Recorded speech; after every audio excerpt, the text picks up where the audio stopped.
all about type 2 smart water dispenser. So,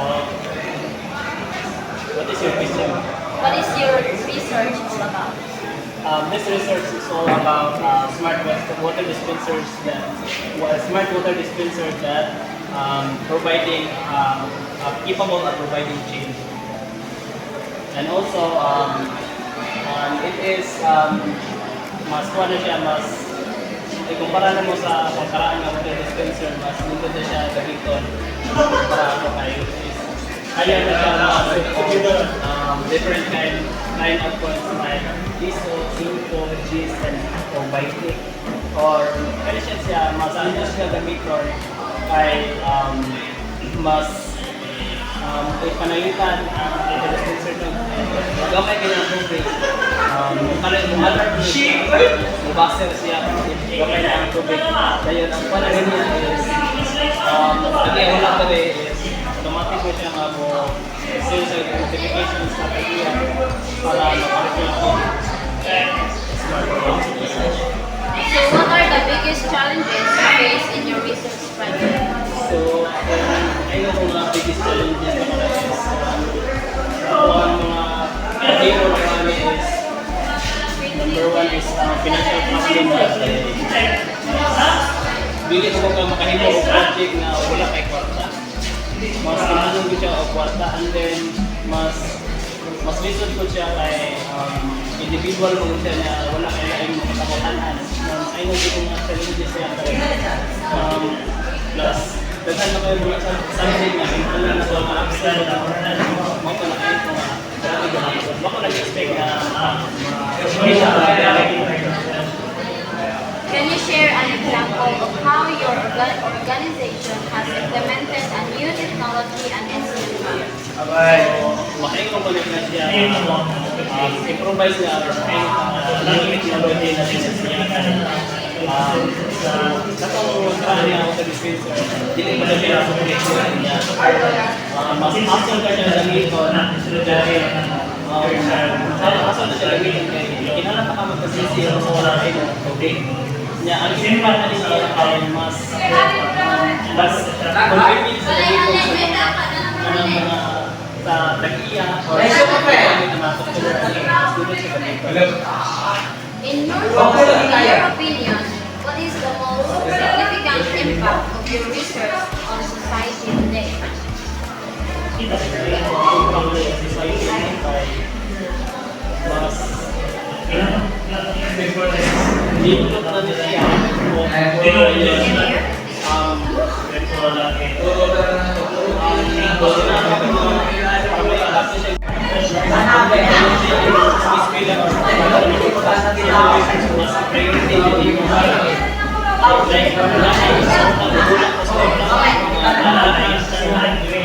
Sa research na mas i-assign sa mga priority din ako ang research. Mga nakagama dito ang research. Thank you, sir.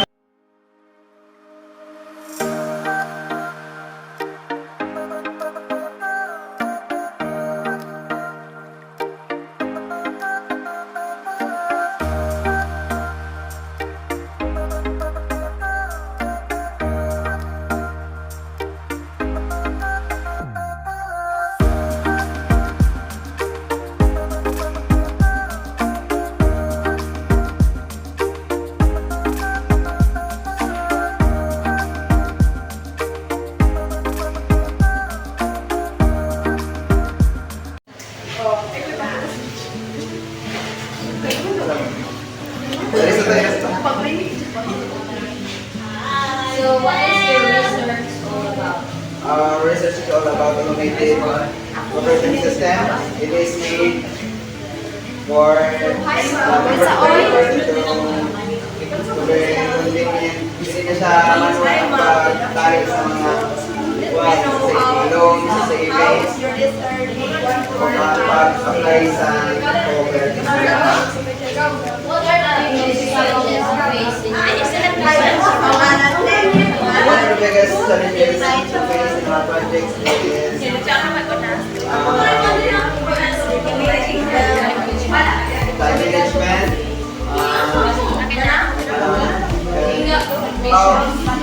and our frameworks that we use, and also the internet. Can you share an example of how the organization has intelligent and new technology and the systems?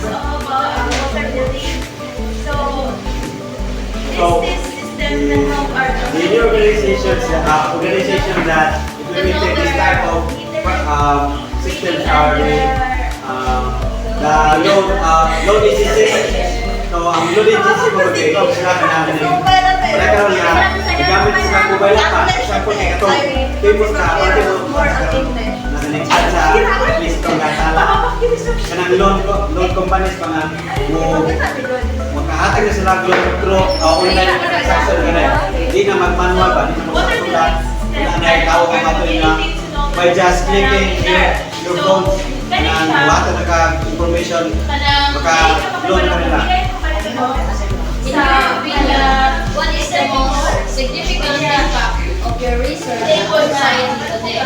So the significant impacts of this system to our society is that it makes transaction more efficient and faster gani kay man di na ta para nang for example kung ang traffic gani magbuan sila na mag-generate sa kinahanglan system na kanay ng bulong na mag-fill up. Kung gamit ta kuan mga kung digital na gamiton na ginagawa kita dynamic word na gamiton di na sila kinahanglan na mag dito perma kani kung natay libro lahanan kung apply tag para loan dito kita makakuha kay makasinig naman tayo nito kung ato tas Gcash, Maya, bank transfer so mas whereas kung kita magamit at manong papel lugar sana na 50-50 chance na mas yun kung atong pangan di papel So last year, how do you prioritize tasks and manage time effectively to reduce problem? so ang akong button kay is para malis sa tayo sa akong cellphone kay magbuhat mo pa ang kanang notes batas nga dapat na sa nawa mo rin magbuhat ka na dapat na tuluman so say mag-slack ko magbuhat lause say pro na nasa una na kanang adlaw mo man ko na sa pool kay kape mo man ko ni karadawa na masud na ng tulahan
students at Sheraton Hilagan, GM. We have some questions about your research. Can you tell first your name? Okay, by the way, I am Arlene here, I am Giselle Yara. and our research is all about the flood warning system with SMS. So this project is designed to help save lives and keep people safe during floods. Floods can happen quickly at any time, and it will cause a lot of damage to homes, properties, and even lives. That's why we decided to create this project wherein it can this project is designed to warn people early to give them time to prepare and stay safe. So as you can see here, we have green LEDs. So the first LED is green LED. So this means the system is on standby, meaning the water level is normal. So the second is the yellow LED. It serves as warning, meaning the water level has risen and there is a risk of flooding. Then the last one is the red LED. It indicates danger, meaning the water level is very high and the flooding it has already occurred. So the LEDs are activated using flood sensor or water level sensor. So when the flood sensor is open, so imagine na nato ng ano yung flood sensor. Then nasa dali sa kanang kuwan sa bana. Sa pa. No. So when the flood sensor is open, it means the water level is normal. So masiga ang green LED. Then kung may nahabot naman sa flood sensor, na mag-close ang flood sensor, meaning warning na siya. Then the water which is ang flood sensor, nasa yung water level sensor. So kung naabot na ang water level sensor, means the water is very high. Then matingon tayo ng water,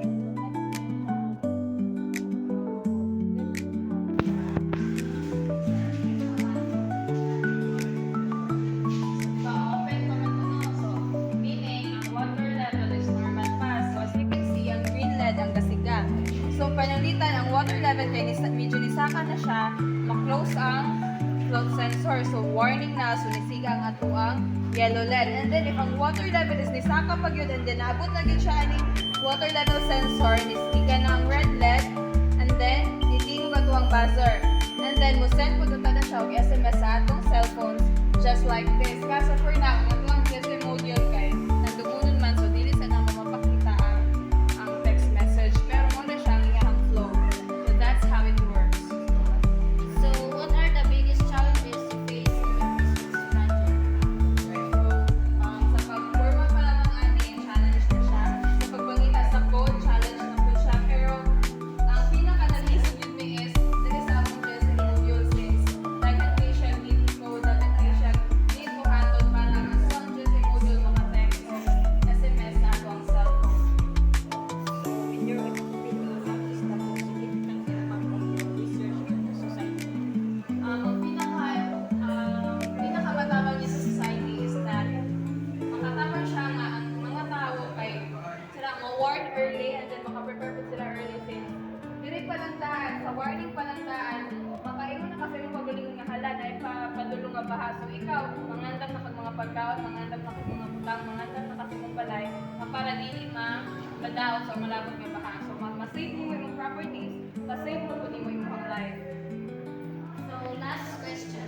How do you prioritize tasks and manage time effectively during your research project? Ang kuwan na dili yun dapat mag-procrastinate pero di man yun nato malikayan di ba nga mag-procrastinate sa usahay. Pero sa amo so na every kanang naay oras gyud na makabuhat kay buhat kay madto gyud sa home lab. Ang oras na mo is dili mo lang sa una until di umabot ang alas 12 di ba?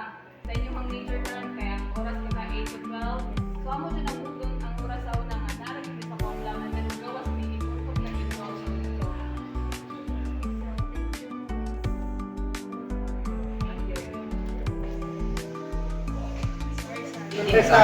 Yung long-term improvement. So, wala yung kuha siya. Ay, di na. Legit? Dito sa akin, so, So mo na mong natuhat. We have teachers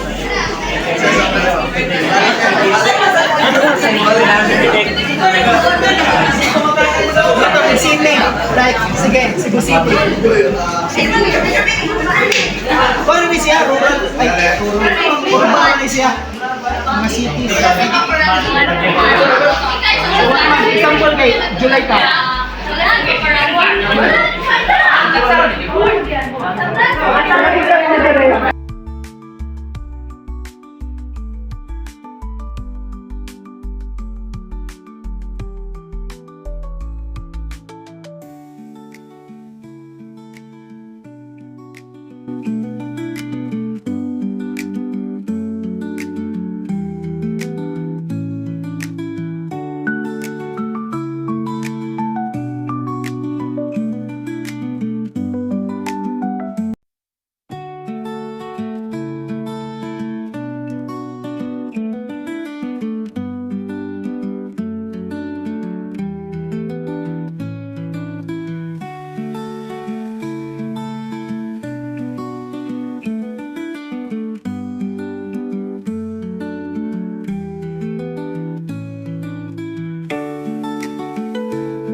So this is the research proposal of the third year student here in CTU Hinatilan.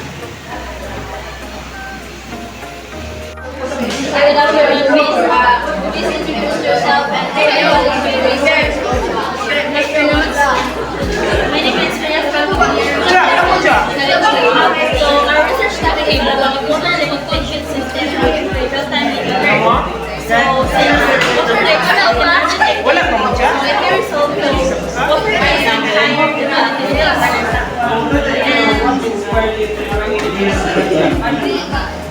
so therefore we develop an IoT vision automated water liquefaction system. So one channel alert the standard how to gamit din pwede siya i-monitor ang water laban siya and i-locate mo ang so we use water flow sensor and water pressure sensor then i-attach naman siya sa mga pipeline then ang kanyang mga sensors alert siya yung data sa OSP 8266 then hindi siya communicate siya din sa mobile app whenever kaya ka na link point or na mga link na pag-download ng data alert siya sa then i-pinpoint sa app so what are the biggest challenges you face in your research? The biggest challenge that we face in our project is finding the perfect component of our research. So, kay once if kailangan nga magigamit ka nila kung ano pipili mo, hindi ka siya magaling ang tulad yun. Wala siya yung challenge yun namin. Ang nagsulatag sa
So, good afternoon.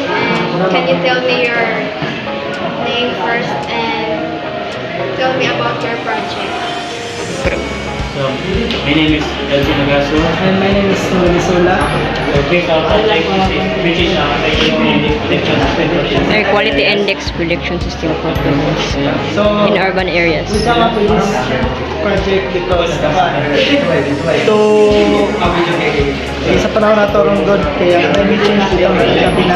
Yes, let's read up. Sige taglakaw-lawas gawas niya wala ka kabalo kung dito mga atong mga inhale nga hangin. So that's why we use this model as air quality index prediction system for Philippines in urban areas. Kajay. we know about air pollution is one of the major problems in the Philippines, especially sa mga cities. Especially right now sa Mount Canlaon. Kami nga po, nag-focus kami nga project is nag-focus may to build a system to predict air quality so in every cities in the Philippines para to bring awareness for everyone and to protecting public health, especially sa mga tao mga weak immune system, dali kayo dali kayo matulog sa sakit ng gikan sa hangin. Asthma, yes. Then, now, for this application, kita na ito ang dili ang mga air quality predictor, which is di na ito ma-predict ang quality na quality na sa future yung quality. So natay intercity lane. Example na ito niya Cebu. Month of January. July na to. So as you can see here, kay ang prediction niya kay ubos. Why? Kay ang July season, ang July manggod kay rainy season manggod na. So less kayo ang pollution na. And then we have here the actual, kay makita ninyo dali. Actual AQ. 52.79 so on predicted kay 47.96. So mas ubos siya, di ba? Then napunta din pollutant details which is ang mga components. So these components kay mo ni siya ang makapapollute sa usa ka hangin. Kay tungod aning CO which means carbon, naaputay nitric oxide, nitrogen dioxide. So mo na siya. Then let's tanaw na po ang predicted AQI sa July if it is good or bad. So nasa May, di po ang din natin. Sila to, 47.96.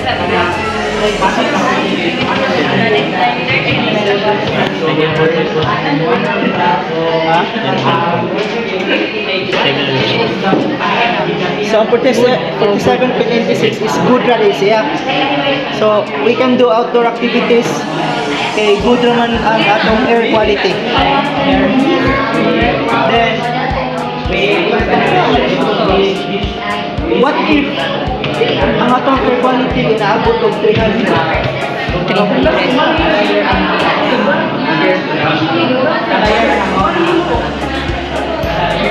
So ang 300 is very unhealthy. Bukas na with face mask na yun. Labi na dali kay kang madulang sakit. Kaya ang sakit ba ay most of the sakit kay di ka biyagin sa akin. Tinuod ba? So, siya. Very unhealthy. Ang next kay natin historical analysis from January to December. Mo na siya historical analysis na ito. Historical analysis. Magkataas, kuwan wave ito siya. Kana sa Sagay na. Sa Tacloban, mo na siya, lahi ko na sa Tacloban. So mo na ang mga city, mga historical data nila. Next, question sige. So, what are the biggest challenges you face in your research project? So the biggest challenges na encounter na mo ani kay ang pagkuha sa ang first kuan na mo kay ang pagkuha sa mga data kay di gyud dali as Many- kuha sa many data, CDs. then what model, unsay model ang amuang gamiton sa kanang data. Ana bitaw. So dito gyud nadugay din. Ang pag-train ko sa AI usa po na sa nadugay men kay di lang yung pinapagpil sa AI. Another was In your opinion, what is the most significant impact of your research on society today? so ang significant impact ano ang community kay ma-aware. Aware sa So, ma-aware Yeah. ma-aware ang community bitaw na sa labi na ay best example na ron kay sa Mount Canlaon niya. Mount Canlaon Negros, Mount Canlaon. na Active gyapon ang volcano. active na po ng volcano. Still Oh, mo to best example nga hazardous ang ilahang air quality dito karon. So kung Quote sa guys kaya matago ng mga pollutants. Siyempre, baka din siya may gikan sa hangin. especially here in the kay so ibuhat na mo para ma-aware ang community nga sige tagawas-gawas na ang di-inhale na nato nga hangin kay ugaw na dito. So that's why we come up with this project. So what? Good. To help the community at least pa. What recommendations can you provide for future researchers? recommendation for us future researchers. So ang po ang recommend nila kay I hope na makabuhat sila pinani bitaw din ha. Ang sa Oh, katong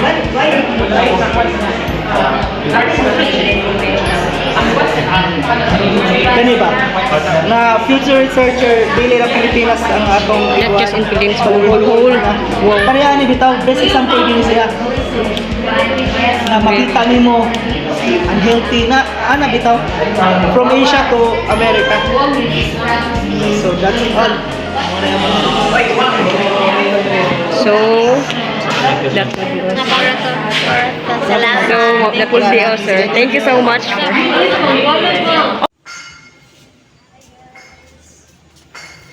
Today is the last day of our Techno Expo, and we're going to attend a session about Internet of Things. What a beautiful day with the ones I love.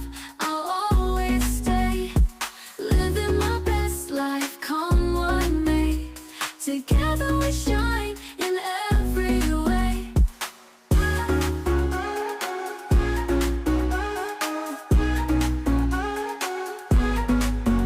Friends around the picnic table, sharing dreams, we're truly able. In this moment, hearts align, creating memories pure and divine. Oh, what a beautiful day with the ones I love. I'll always stay living my best life. Come what may, together we shine in every way.